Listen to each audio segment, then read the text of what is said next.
everybody, welcome to Blackwing Descent 25-man heroic. This is one of the Cataclysm raids that if you're not already doing so, you should be running every week.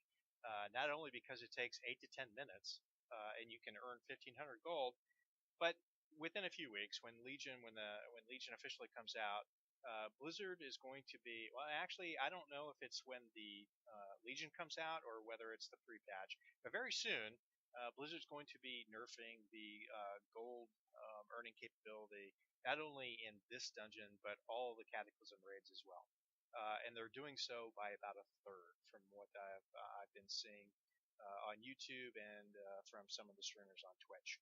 So you would take that notice and you might think, well, that's horrible. However, let's put that in perspective a little bit. Yeah, a full third nerf kind of sucks, but this particular raid, and I'm only going to talk about this raid. This particular raid takes anywhere right now from 8 to 10 minutes, I think, for an average to well-geared player. You're earning 1,500 gold now, but in Legion, you'll be doing this even faster. Let's say, for the sake of argument, 5 to 7 minutes, and you're still earning 1,000 gold or a little over 1,000 gold, somewhere around 1,000 gold for 5 minutes worth of work. That's still pretty good by any standard. So in a month time, you're in Legion, you can spend 20 minutes, maybe 25 minutes, and earn 4,000 gold. I'll take that. Some of the other raids, your gold earning capability is going to vary a little bit, but run them on 25-man heroic, and you're still, between all of the raids, still going to earn every week really good gold, even with the travel time between the raids and their different geographical locations. That's still going to be a worthwhile endeavor. And even consider that by that time you should, at the gear levels you're going to be running around in Legion, you should very easily be able to blow up the Mista Pandaria raids like we've been able to do the Cataclysm raids for some time. So you're going to be able to add that on, into your basket as well every week. So all in all, I've been kind of doing some testing. Recently, I started running the Cataclysm raids again.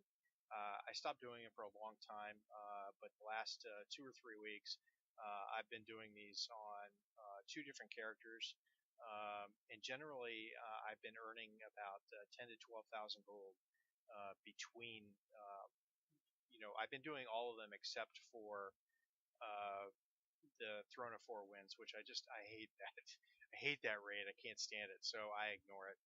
Didn't earn a whole lot in there, as I recall. Anyway, I've got the mount. I've got the achievements. I don't really feel like I need to go back in there. So anyway, all the other raids, with the exception of the Throne of Four Winds, I think I've been earning about 10 to 12k, which is pretty good. Now I'll lose about a third of that, but I'll be doing them faster, and I still think that's pretty good gold. And I'll start doing the Mist of Pandaria ones that I haven't been doing up to this point as well. So here we are, 3 minutes and 35 seconds into the raid, and I've already downed the first four bosses, heading towards the fifth boss as soon as I take care of these trash packs, which I aggroed accidentally.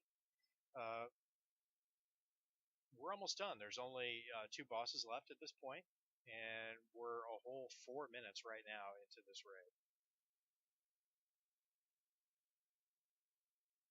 So this is fun stuff. I actually enjoy. A lot of people, just like me, really enjoy soloing raids.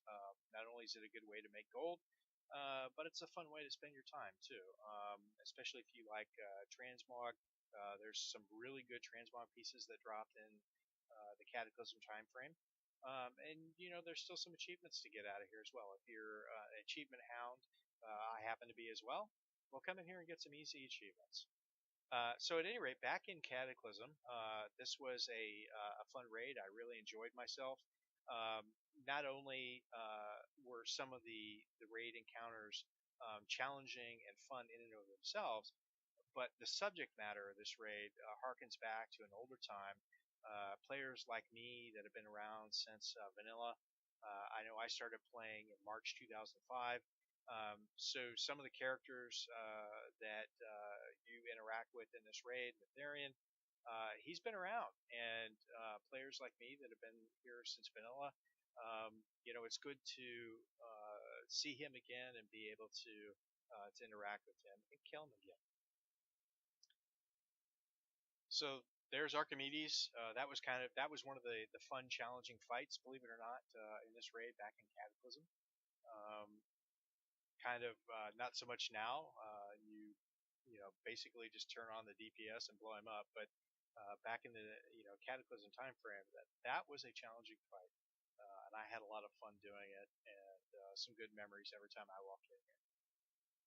And here we are, walking up to Netherian. He hasn't transformed into his true self yet, uh, but very momentarily down and along the left in the background, you're just beginning to see Onyxia, his sister, coming up out of the lava.